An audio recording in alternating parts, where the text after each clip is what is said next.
Welcome to our show. So we're going to start off tonight. I apologize for being late. I don't know if you guys had a problem, but if you don't get here early, there's no place to park. That parking lot is full over there. So Skip Zoller was a program participant a couple years ago, and he has had an amazing, amazing journey. So I asked Skip to come up and share his story with us, just so that you know what's possible. So Skip, I'll let you come on up and give a little background if you think, and then just tell us. I know there's a couple things. That first night you were at the Fit for Life. We had a Fit for Life at this series of classes was at Community Hospice. And Skip, describe for them what happened that night when you came in. You got to tell that part of the story, okay? Because that's pretty amazing. Stand right in front of the, right there. That's good. Oh, okay. There you go. I don't have to touch anything. No. My first night at the Fit for Life, I was struggling to breathe, and I couldn't walk from the parking lot into the facility at all. I only made it halfway, and I stopped, and everyone checked on me, of course, and I said, well, I'm going to try to go back in. So I went in, and I started feeling worse. So Kelly and Debbie both were worried about me and said, well, maybe I better go. So I left, and it's these journeys, everybody has a journey. Mine started very young in life. I have, and it's hard for me to talk about this, some of the things, but I went through abuse. I went from being force-fed to alcohol put down my throat. But you do what you do to survive when you're in them circumstances. When I ate in a closet because I didn't want to be seen, because I was laughed at. So I went to counseling, a good friend of mine, and so I became a police officer.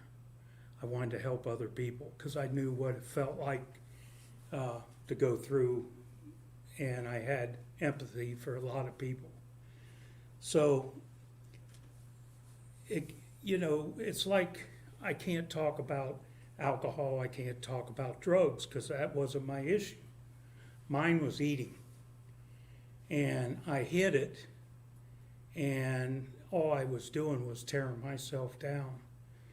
So I got to the point where I had injuries, and I was messing up my back by falling and my size and everything.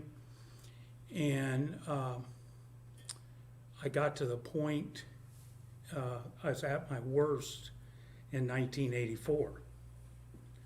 Now, I gave you a piece of paper. I want you to try to guess what my weight was in 1984. I don't care what you put down, but I will tell you I was severely obese. I had no knowledge of what I should do to change my life. I wish I would have knew Dr. McKnight clear back then, because this program here works. We all slide back, so I'm going to tell you that. I can't give up some things. I still drink unsweet iced tea because I just need a little bit of kick. But I limit myself to how much I drink. And before I came in today, I did a fast. You can do fast for yourself.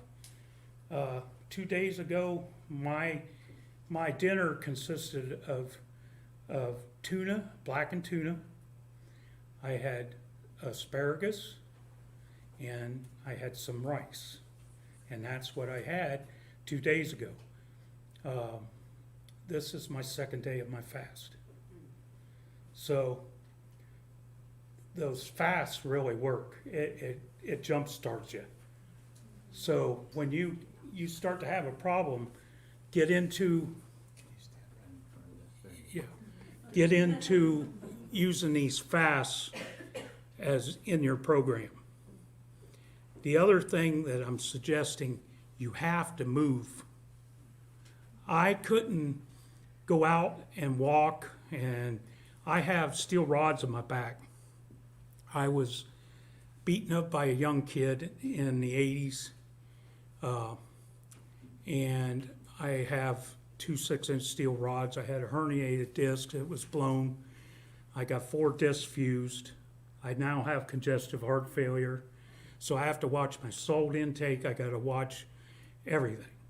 And I never knew, what was going on with me till I met Dr. McKnight. And my journey to this class is unbelievable. Debbie Angel and Seth Angel. I came back from Columbus. I lived in Columbus. I worked at Nationwide Children's Hospital. And Debbie saw me at 2:30 in the morning on Facebook. We hadn't communicated for years. And she reached out to me and we ended up talking. And she told me, she says, "How are you doing?" And I didn't want to tell her I wasn't doing good, but that's why I was up. I couldn't breathe. I was on CPAP, and even the CPAP wasn't helping me. So she said, well, she felt compelled to reach out to me. She and Seth both told me they're going to put me through this class. And after she told me the credentials of this man standing here, I didn't want to miss out on that, because I never had this kind of opportunity. And when I met Dr. McKnight, I kind of told him some of the things that was happening. And one of the things that you got to also work with is toxic people. If you have, and this goes for doctors too, it does, because I was proud of what I accomplished in his class within a month. And I went back to my doctor. My doctor wouldn't even acknowledge it. Nothing.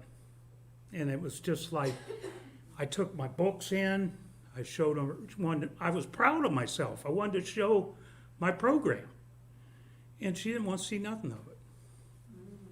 So when I talked to Dr. McKnight, he says, it's one of them toxic people. You need to find a new doctor. So he made some suggestions. I got connected to another doctor. This doctor is excellent for me. I still get blood work done. I check my blood levels. I was in liver failure. I had my A1C was almost to 8.3. And when I started his program, I was at 388 pounds. And that's all I'm going to say. I'm not going to tell you where I was. But I'm going to tell you how I got down. I had gastric bypass surgery.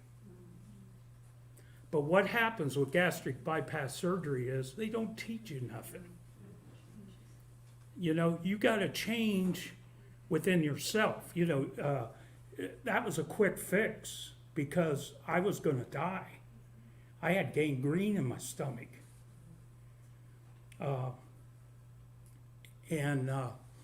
But when I got to Dr. McKnight, I was 388. I don't have my pants, and I apologize. But when I went to Dr. McKnight, I was in size 50 pants. I'm now in 36s. So, yeah, in the 2 years I've dropped 132 pounds. Now, it hasn't been easy, and I'm not going to say I haven't slipped back. But when I go out, you know, he teaches you how to go out in order and everything. It's like he's on my shoulder looking down at me. I don't want to see someone that knows me and say, "What are you doing to yourself?" You know. So I make sure that I follow the everything. And I would make a suggestion, if you can, my understanding is you don't have the blood work. If you have a doctor and you have any kind of insurance, please try to get that.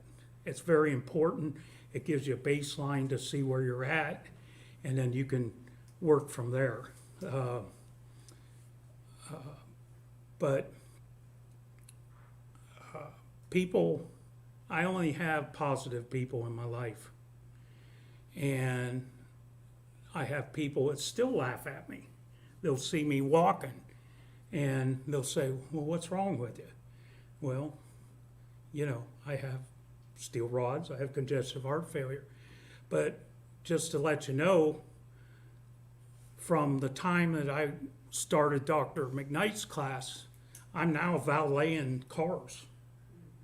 And I'm going back and forth all day, which has given me more exercise. And I've noticed since I've been out in the weather and outside more, my breathing's easier. But when I started Dr. McKnight, because I lived out in the country and I walked the porch back and forth. So then I bought me a QB. You see those on television, those low, for older people to get them to move in nursing homes. I bought one of them and I put it on the lowest setting and I couldn't go 15 minutes. I have that on the very last setting, which is number 10, and I can do it for 3 hours straight. But it just didn't happen overnight. You got to work on it. My suggestion to you all is to listen to everything he says, because you have a golden opportunity. I spread his name to everybody I can see. And I tell him, I'll say, you know, he's a godsend. He really is. So, if you will, fill out what you think I was in 1984. The closest person's going to get a little gift from me. So, yes. Oh, okay.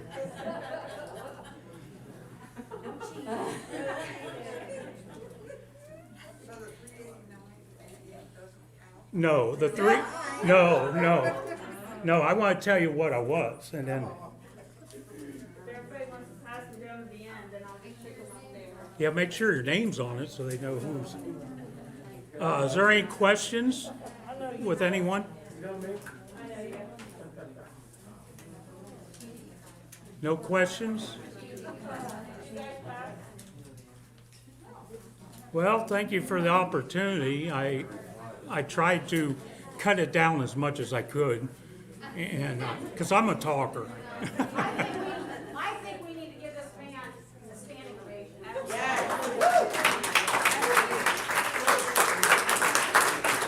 Thank you. I was there that night, and he could hardly make it back to the room. He was using a cane. He had to stop twice and rest to walk And, back. and he had to sit in a chair with wheels because his back was hurting so bad. I mean, it is a miracle, really. Anything is possible. See, I got a real angel. Everybody got yours turned in? Good deal. All right, so couple introductory slides. You just can't top that story. That's just amazing. Just amazing. All right, let's see here. I was thinking about that. It could rain, so, sometimes we make excuses.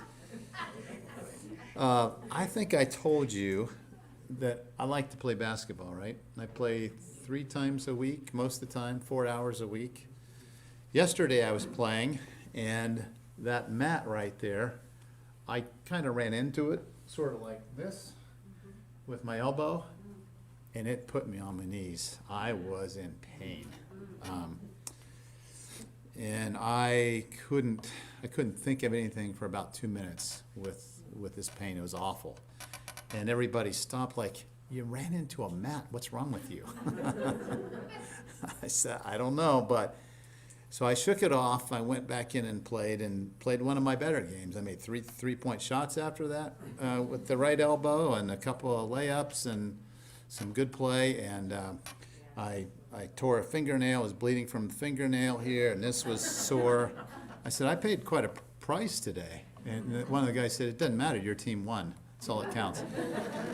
So I was worried about this elbow because the way I hit it, that there might be a problem. So I was watching it all day. It was numb, and it was a little bit swollen. So last night at 6 o'clock, I went to barbells to lift weights, and I did a leg workout. After the leg workout, I went to the next room over where they have these chin-up bars, and I did a hip circle. I pulled up and flipped my hips over just to see if I could do it. Wasn't thinking too much in my arm. And I went home. I knew it was swollen a little bit, and I sat down, and about an hour later, my mom walked in. I said, "Hey, Mom, I want to show you my arm, show you what happened today." And I rolled my sleeve down, and my elbow was incredibly swollen. In fact, we had to get a couple different views. And then this morning, it was all purple. So I put a compression band on it last night, and the swelling was down about 30%. And I took the band off to take a shower, and now it's throbbing. It's just as swollen as that. So this is a pretty severe case, but it's a common problem. Since I've got it, I can talk about it. It's called olecranon or elbow bursitis. And some of you might have this at some point, where it's kind of interesting. There's a tendon down here that has to slide, and so you have a sac that lubricates this tendon to remove the friction.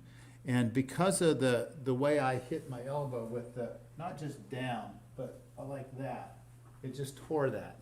And so the swelling is actually this far down and this far up. So I called a friend who's an orthopedic doctor and told him, and I usually drain these. He said, "Well, you probably ought to wait a week or two because it might go down if you compress it. We don't like to stick needles in things that are sterile because we could introduce an infection, which means then you're in the hospital with antibiotics and surgery." So that's where I am. It's throbbing pretty good now. I can't really bend it much more than that. So the worst thing about this for me is not the pain and not the swelling. It's the fact that I can't do anything for 2 or 3 weeks until this is down. I'm struggling with that. But if you get this, what I've done is with my patients is I've drained this with a needle. You get 2 or 3 tablespoons of either clear or bloody fluid out, and then I'll tell them put an ACE wrap on for 2 or 3 days. Well, it's actually wrong. It should be 2 or 3 weeks, which is now what I'm doing. So I learned something from that. But yeah, that's pretty painful. It can yes, it's called nursemaid's knee. It happens in the front. It's the exact same mechanism. I'm glad you asked me.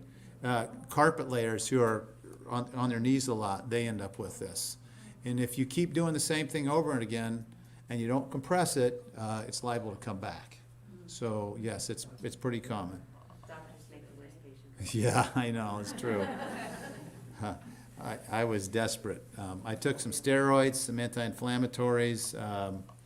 I asked my buddy, could he drain it, and he said we should wait a week or 2, so I said, okay. Did you get X-ray? I'm going to get an X-ray tonight, yeah, because with all the bleeding, there's a chance that I might have fractured something right there. It's just, to touch it's really sore. I mentioned to you, I think last last week that my dad was being inducted into the Ohio State Track and Field Hall of Fame. Well, this is a picture. He had a standing ovation, and it was kind of cool because there was 10 inductees, and he had about 7 tables of people that came to support him, coaches and friends. So that was kind of neat. I don't know if I've got any other. I tried to show you some other pictures there, but yeah. I had a couple other pictures, but they didn't come through right. But anyhow, it's a nice event. He was exhausted. So my mom's having a real hard time with this. He's barely able to walk. His therapy's not improving. His mind is pretty sound at times, but he's tired. I mean, he woke up from a nap the other day when I was in the room, stretched his arms, and he said, "I think I'm ready to go to bed." He's laying in bed. So my brother and I are gonna ask him tomorrow, are you done? Have you had enough? If so, it's okay. We'll take care of Mom, and we'll let you go comfortably. So my mom's not seeing this, so it's kind of a tough thing, but you can't complain after almost 96 years of the life he's led and the things he's done. It was a neat honor, and I told my high school track coach who was there Friday, I said this will be his last public appearance, and people kind of knew that. And it was tough, but I'm glad he's got people in his life that love him, and that's what Skip was talking about, right? Positive people that build you up. And Skip, you built me up tonight. You were a positive influence. I want to thank you. That's amazing what you've done. All right, so just a brief recap. We talked about intentional healing, that nature teaches us how to heal, right? I just want to go through these quickly. This first lesson of balance and harmony. We've got all these examples in the universe, from the universe itself and planets to just how electrons orbit around an atom, the smallest unit of mass. So every organ system, every cell in our body has a way of checks and balances. So the question is, how is your life unbalanced? I mean, Skip kind of talked about his life, how it was unbalanced. We all have this from time to time. But I hope you thought about that question. What are things that I'm focused too much on and things that I've neglected too much? How is it not in harmony with what your belief systems are, what you know you should be doing? And can you think of some common ways you violate this? The last 3 nights, I've averaged about 5.5 hours of sleep. I violated one of these laws because it's not enough sleep for me. So if you choose to live an imbalanced, disharmonious life, this is what most of us are dealing with, right? We have too many exposures to environmental substances, take too many medications that are foreign to our body. Some of us turn to addictive substances. Most of us have some kind of hormonal insufficiency. We don't eat right, we don't drink enough water, we don't get enough sleep. I mean, this is what causes a lot of our problems. So what we're trying to do is balance our lives. And there's a lot of ways you can look at how to do this. I can't remember, I didn't watch the video, but this is kind of based on a passage in Luke where Jesus grew in wisdom and stature and in favor with God and man, a very balanced life, right? He grew physically, intellectually, socially, and spiritually. And so we're trying to balance these 4 aspects of our being, our thoughts, our emotions, our relationships, and our behaviors. And we're never perfect, but the more we can strike that balance, I think the happier we are and the more productive we can be. This was a cool study that about the time I was thinking about this passage in the Bible, I came across this study, the behaviors of successful weight loss. And this was just the list. This was the summary. What did we find in this study? These are people that lose weight. Well, this is right from the article. What I put in parentheses is my interpretation of the model that I just used to illustrate this. So I thought that was pretty cool. So we have the behaviors of successful weight loss, where people have this all balanced. And this, Skip, I'm going to say confidently that your life is more balanced in these areas than it was 3 years ago, right? I mean, all of these things have changed for you. So, I mean, he's a living example of what this study said. Okay, so a balanced life, this is nature's first law, considers all of these things. And that's what we're going to start talking about next week. For the next 6 or 7 weeks, we're going to talk about all these things. So you don't have to, you just go through the course with us, and you're going to hear all of this. In addition to this, your reading assignments in the workbook are going to cover how to become more disciplined and how to have behaviors that are healthy, how to change the focus of your thoughts, how to improve your emotional state, and how to improve relationships and their role in all of this. So those are your take-home assignments that you read and ponder and think about. And this is where the program becomes really personal, because you answer the questions based on your experiences and what it means to you. The second lesson that nature teaches us is that there's an order and a sequence in everything, and that we can't violate that sequence. This is reminding you that when you were developing as a young embryo, there's an order and a sequence. You are not going to skip the developmental stages of week 3 and substitute them for the developmental stages of, say, week 10 or the 6th month. When those things happen, when there's a violation of this process, do you know what the outcome is? It's miscarriage, right? Nature says you violated this, something is not correct now, this is not going to be a viable life, and so there's a miscarriage. But even digestion, if we start, as Skip said, if you start messing with this digestive tract that is supposed to start in your mouth, and you bypass that, and we give you a feeding tube, your nutritional status is going to be completely compromised. One of the patients I took care of in residency had a gastric bypass, and she had more and more complications from it. She was 46, about 120 pounds. She had 6 feet of intestines left. She was starving to death. Without those intestines, and she wasn't only going to live a couple more months. So your body was designed to use everything the way your Creator wanted you to use it. So we can't violate this. For people that lose their ability to walk, if you're in the physical therapy, if you can't walk for some reason, one of the techniques to help people learn to walk is to say, let's get down on the ground and crawl. Once you're crawling, we're going to get you standing. And once you're standing, we'll help you walk. And once you can walk, we'll let you jog. So this is the process that all of you followed when you were an infant at age 1. There's no way you're going to stand or walk until you've learned to roll over. It's all part of the process. So this idea, this concept is everywhere. Okay, so the question is, what's the order and sequence to your healing? I don't know. That's personal to you. Is it a toxic relationship that you got to deal with first? Is it, I got to start moving my body first? Or is it, I have to really clean up my diet?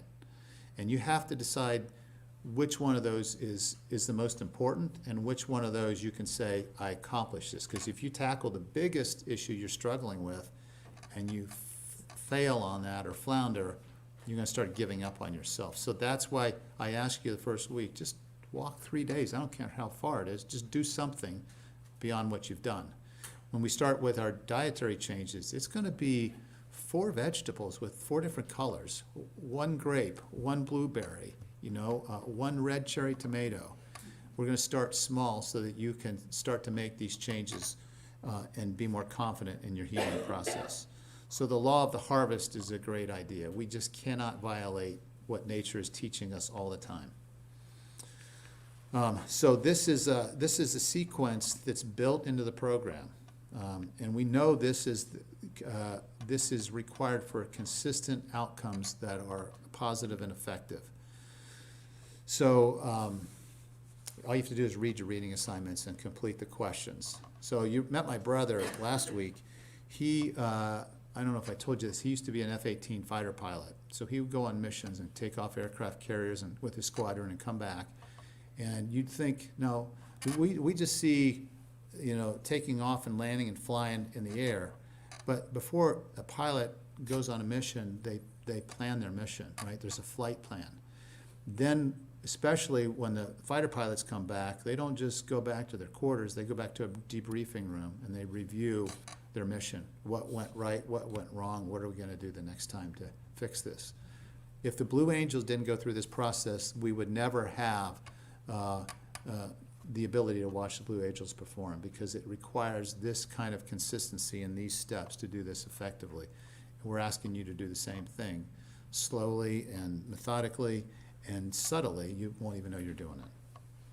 Okay, the third message is independence and interdependence. The idea is that we need each other.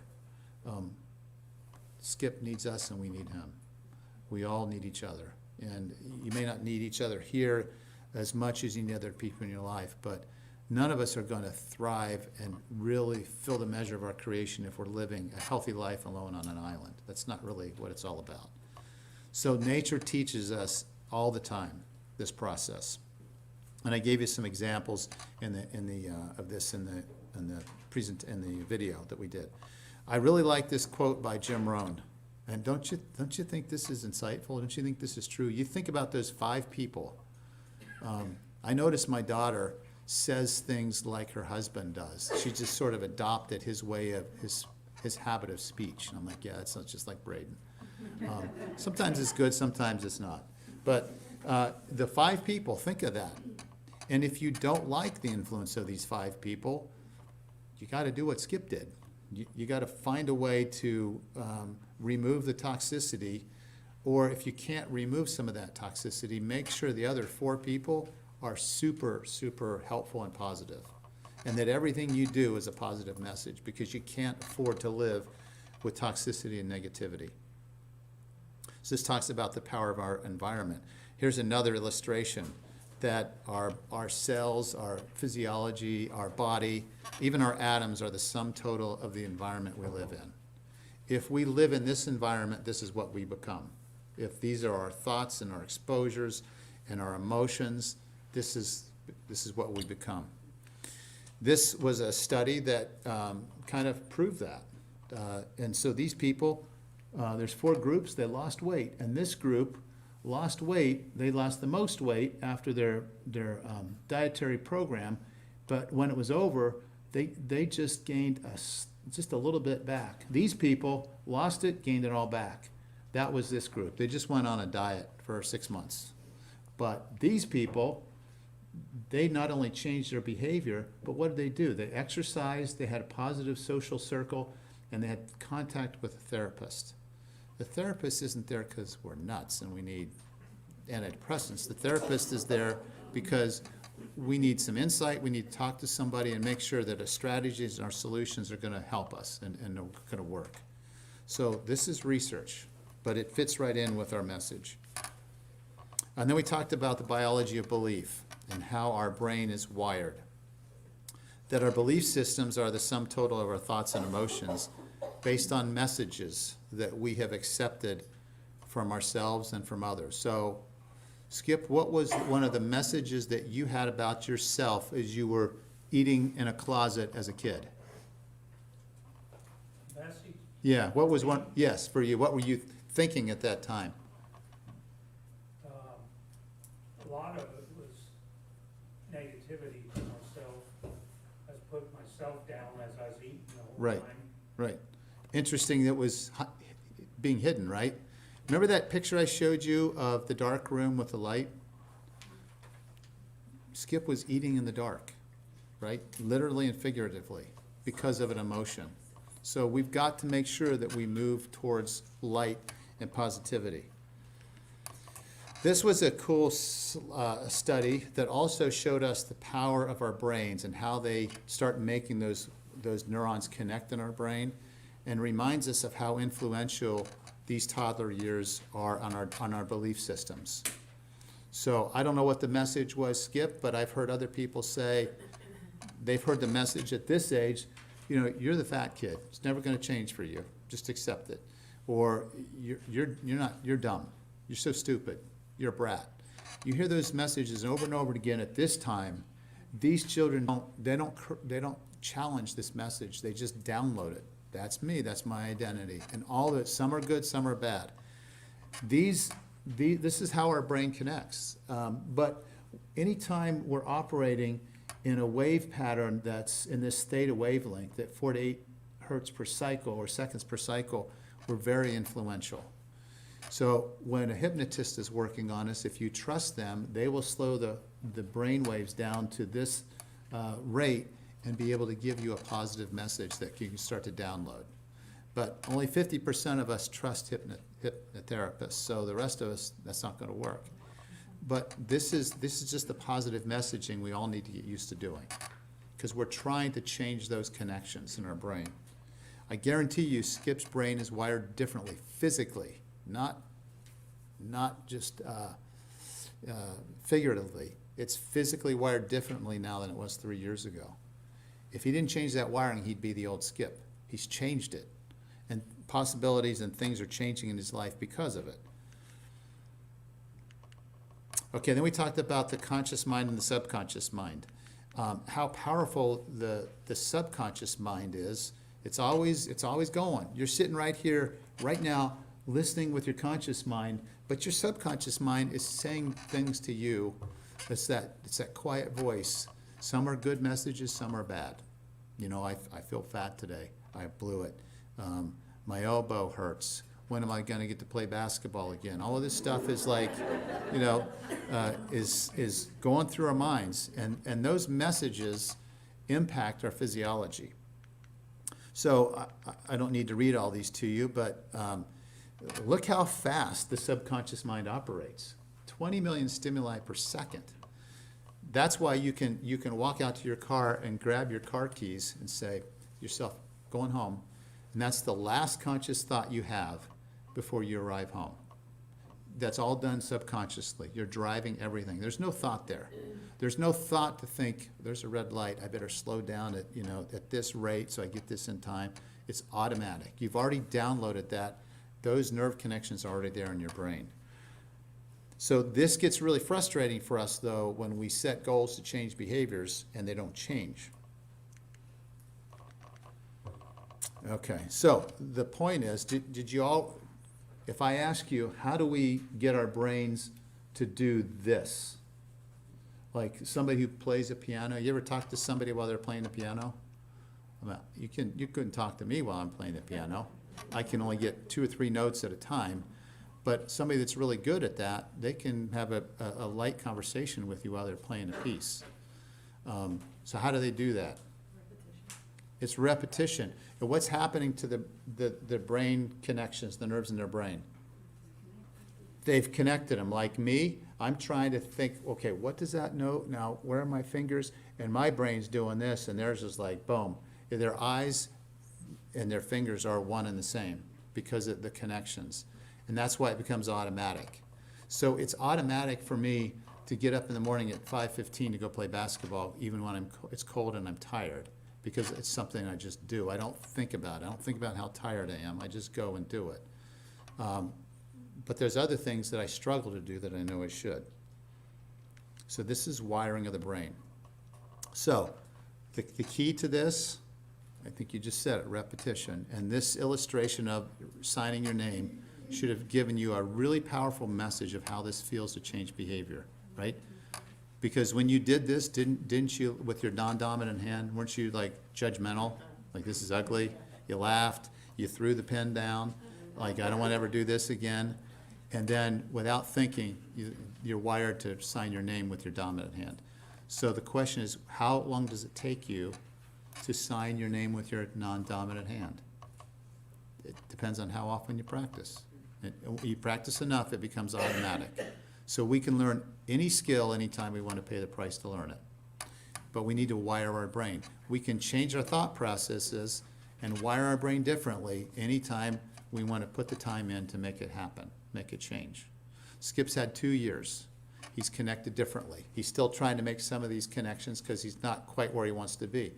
But that's the way it is for all of us. Okay, so this should teach us that changing behavior initially feels really awkward, We don't like our failed attempts. We judge ourselves, we're critical, but the more we do it, the easier it gets, the more successful we become.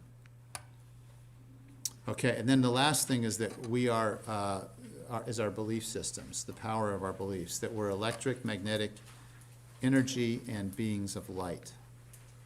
And how do we measure this energy? We can measure it with our thoughts. I just showed you 2 to 6 cycles per second is how we can measure brainwave activity. Our words are a reflection of our thoughts, right? Some people have words that you don't want to hear a lot, and other people are like, man, that's beautiful, that's eloquent. Their thoughts are different.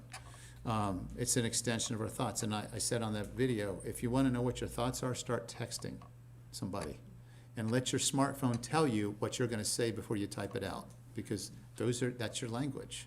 You might not like some of those words, but that's what you've said that enough that your smartphone tells you this is what you're saying. I know it.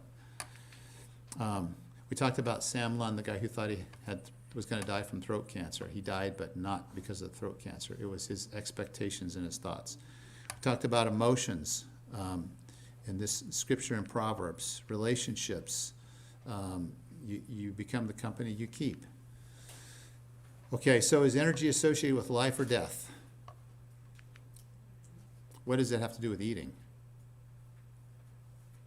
I'll tell you, every time I leave Barbell's gym, I come home thinking, I'm not eating junk. I saw too many people in there looking like I want to look. I'm going to eat right.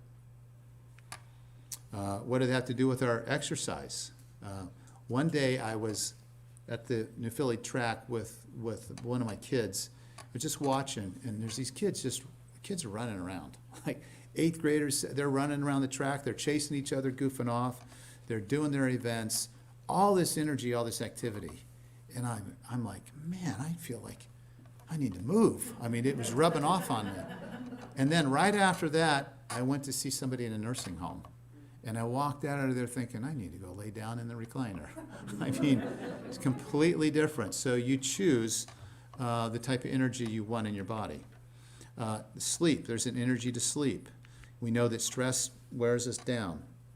And what does this energy have to do with our quality of our thoughts, emotions, and relationships? I think this is really cool. How long until our energies manifest themselves? How long did it take? Did you tell us the total weight loss, Skip? From the start to finish of the Fit for Life program? 138. 138 pounds, okay. So now Skip could have said, I've been taking this class for 3 weeks and I haven't lost any weight. This isn't any good. Is this going to work? And that's kind of like saying, I planted that seed 3 days ago. Nothing's growing. I'm going to dig that seed up and make sure it's still there. That gets us nowhere. It's patience. It's remembering. Nature teaches us, keep nurturing this seed, and it will grow and it will convert into a new Skip or a new you. So it teaches us that we got to be persistent and patient. And then I tried to illustrate that our bodies change much faster than we realize. We don't see these changes, but they're microscopic, whether it's the lining of your blood vessels or your intestinal tract or the genes that you express or the genes that the bacteria in your gut express. Things change quickly. My elbow is changing right now. It's been traumatized and it's trying to heal itself. So there's a lot of inflammatory changes to try to heal this. But we can't let the scales tell us that we're a failure because I want to lose 5 pounds this week and I only lost 2.5. This stinks. This isn't going to work for me. But that's what we do. We let the scales kind of get into our head. Okay. All right, let me go to the next slide. So reasons for weight gain. There's 3 levels. Poor nourishment, which can be food as well as these thoughts and emotions, stressful relationships, all this stuff here, which we're going to explain most of this next week and the following week. We're going to explain so you understand what you've done if you're heavier than you want to be, why that's happened. But the next level of our weight gain is poor repair. We don't repair these diseased thoughts, these diseased emotions or relationships. And we don't even impact our genes. That will change if we change the environment we're in. And then the last level, oh, and this, we'll talk about this a lot. You guys are gonna be experts in a couple weeks about what insulin does, inflammation of the gut, the adrenal glands, the adrenal stress. It's not complicated, but you're gonna understand this, so when you eat, you know exactly what's gonna change in your body, if it's gonna be good or bad. And then low energy is the last level, so not enough movement. Hormonal imbalances, nutritional deficiencies, and chronic sleep deprivation or poor quality sleep. These are the reasons why we gain weight. So to lose weight, these have to be addressed. There's a weight loss hierarchy. So the first thing is nourish your body, let it heal. We're gonna talk about these things in week 5 and 6. You guys have been so geared up to this, for this process, that, you know, you're sharing your smoothies and your meals and all this stuff. We haven't even got there yet. So, and most of what you're sharing is good, but there will be a couple tweaks that you will see that we're gonna make in a couple weeks. Okay, so we have to nourish, we have to repair, and we have to enhance. Week 11, I wish we could do week 11 next week, because that's gonna really be helpful for some of you who aren't moving the weight loss dial like you want to. Because once you understand hormones, you'll see why some of you haven't seen the changes you want. Okay, so there's a balance and harmony in this image, and order and sequence. Then this weight loss puzzle. People say, I have to exercise more and eat less. Those are just pieces of the puzzle. There's a lot more pieces to the puzzle. There are energies, like Skip was saying. There's managing stress, there's detoxifying the body, helping the gut to heal so you can absorb nutrients, and balancing hormones. So another example of balance and harmony, and order and sequence. We're gonna start with this next week. I've tried to help you see the power of energies and stress management in the last 2 weeks, and also the detoxification process emotionally, but in the next couple weeks, we're gonna talk about detoxifying the body so it can heal, getting rid of the stuff that you're storing that's really bad for you chemically. Oops. Okay. So all of those 4 areas that we learned this week are contained in this image. And we have disease thoughts. This is just a quick reminder. You have to change. You cannot lose weight if you're stuck with these thoughts.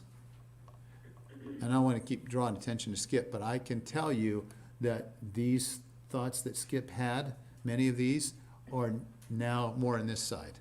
Because if it wasn't, he would go back to the old Skip. So we have to be really careful of those thoughts. Don't look at yourself as fat or unlovable. Just peel off that suit you've got on that everybody else sees in front of the mirror, and you got a trim, fit athlete. That's who you are. You're just going to let other people see it in time.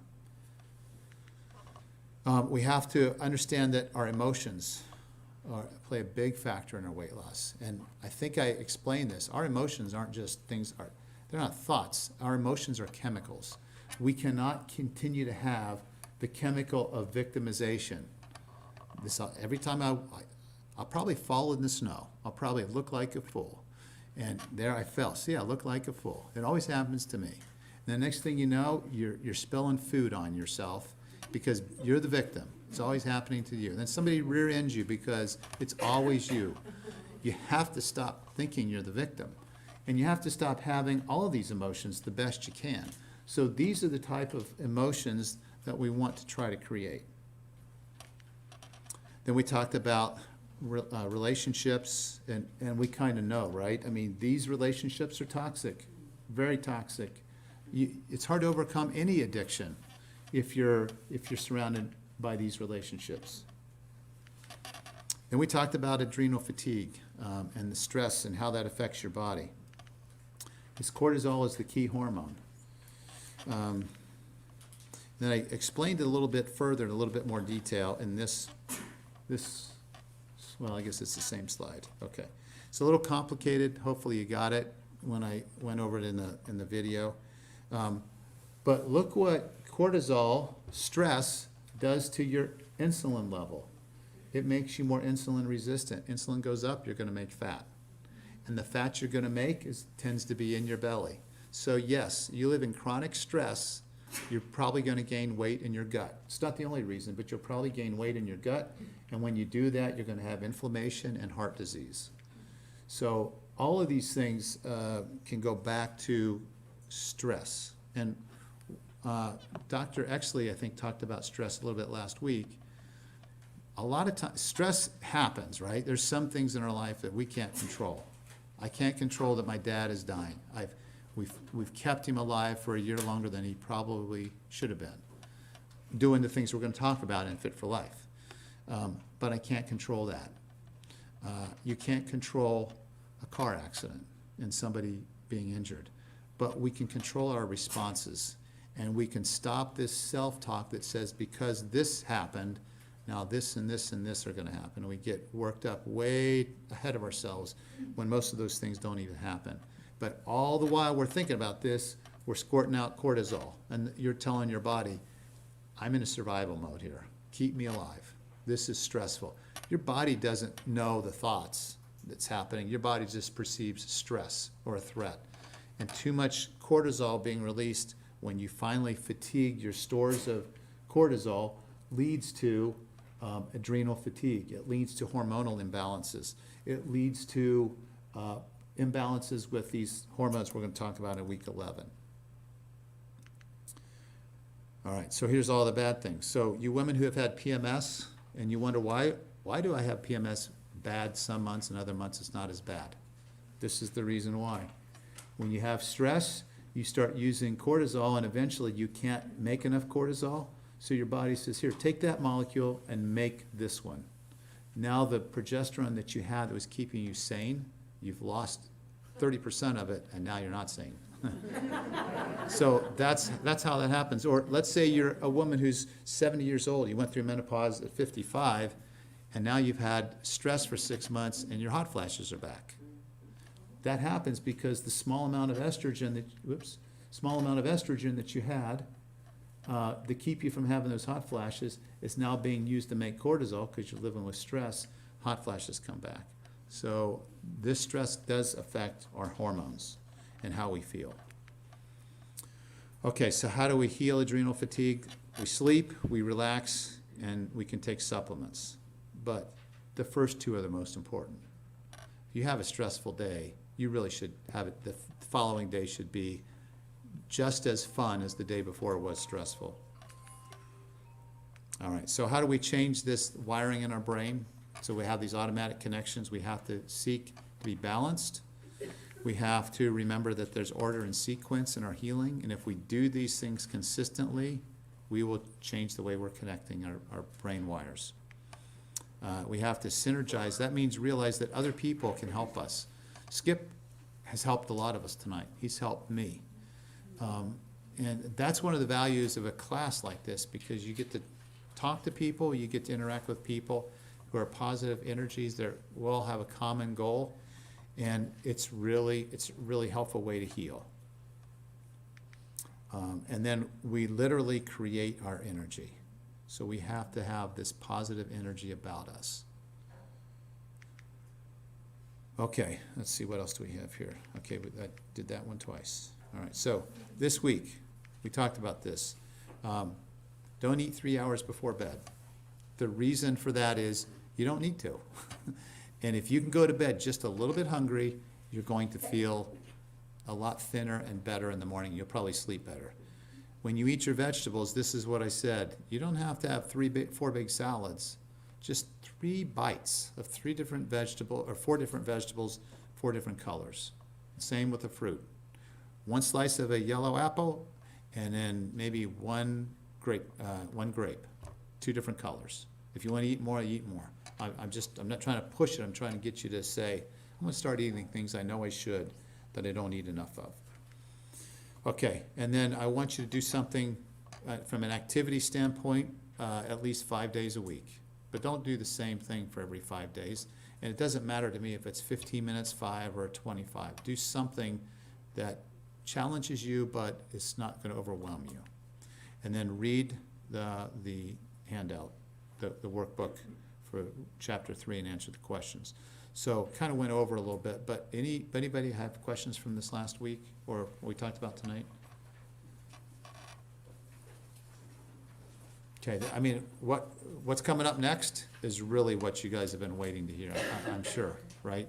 But hopefully you understand why we did the first 3 weeks the way we did.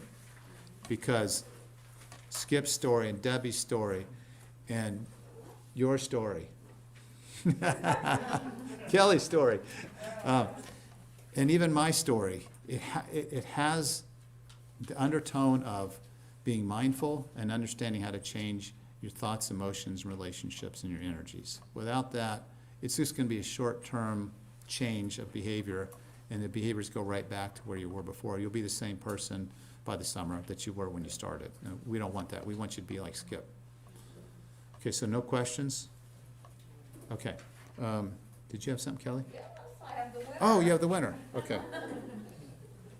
Okay, so before Skip had his gastric bypass, his top weight was 538 pounds.